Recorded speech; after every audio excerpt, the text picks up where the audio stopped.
Welcome to Your Gov Nonpart, Political Science and Government for Everyone. And in this installment, we'd like to talk about how to write to your government officials.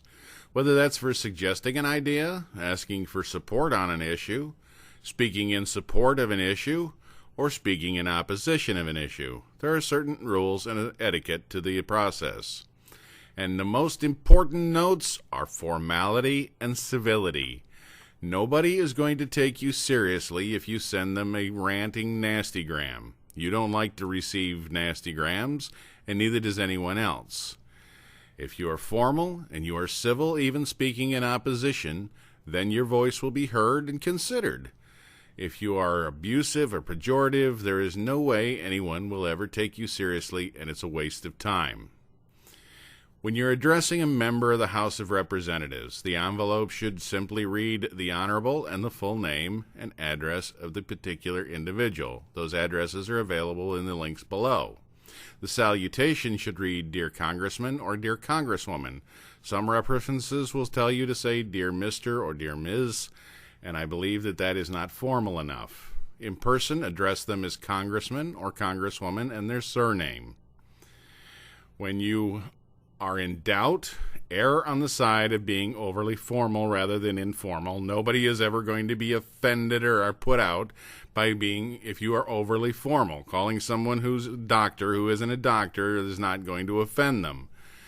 If you're addressing a member of the United States Senate, it's pretty much the same.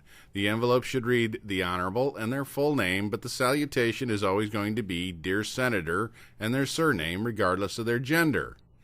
In person, you use Senator and their surname, although in conversation this can become redundant, and it is acceptable to just address them as Senator.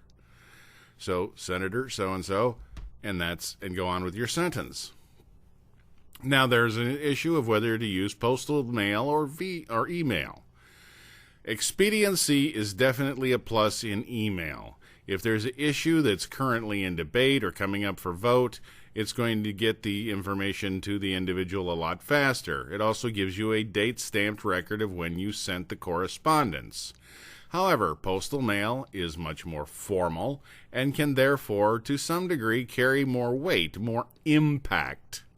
There are some downsides to this in the post-9/11 era, and that is that postal mail has to go through a lot of processing, a lot of sorting. It has to be inspected, it has to be x-rayed, it has to be irradiated for pathogens, and it can take as much as 2 to 4 weeks longer for postal mail to reach its destination than email, which is almost instantaneous. Now, when you're writing, be succinct as possible. These are busy people. Succinct means be brief, get to the point, use clear and unambiguous terms.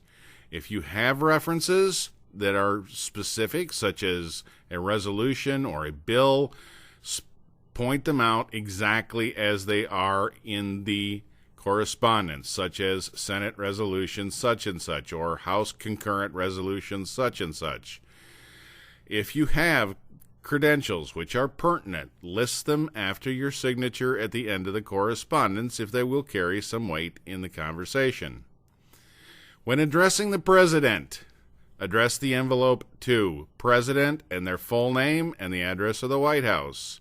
The salutation should be Dear Mr. President, or someday Dear Madam President, and not Dear President surname or Dear Mr. President and surname.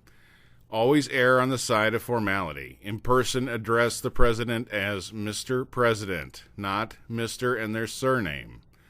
If you are a highly credentialed individual or another elected official, it may be proper to say Dear Mr. and the President's surname, but for the average citizen, it is proper and appropriate, and if you hope to be taken seriously, to address them as Dear Mr. President. This is a pretty steadfast rule you should always follow. There are some differences with the First Lady.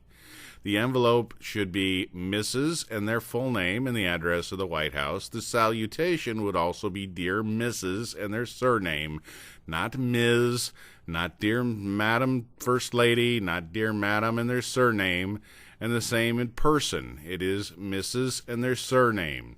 This is a relatively strict rule. You don't want to be overly formal with the First Lady, but you don't want to be underly formal. Try and follow this process.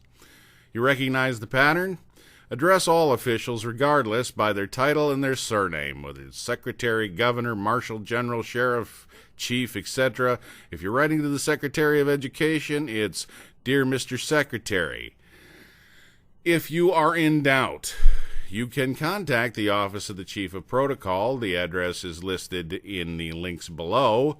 Or in other organizations, such as the Senate or the House, you can contact the Sergeant-at-Arms, who is also the Chief Protocol Officer for that organization.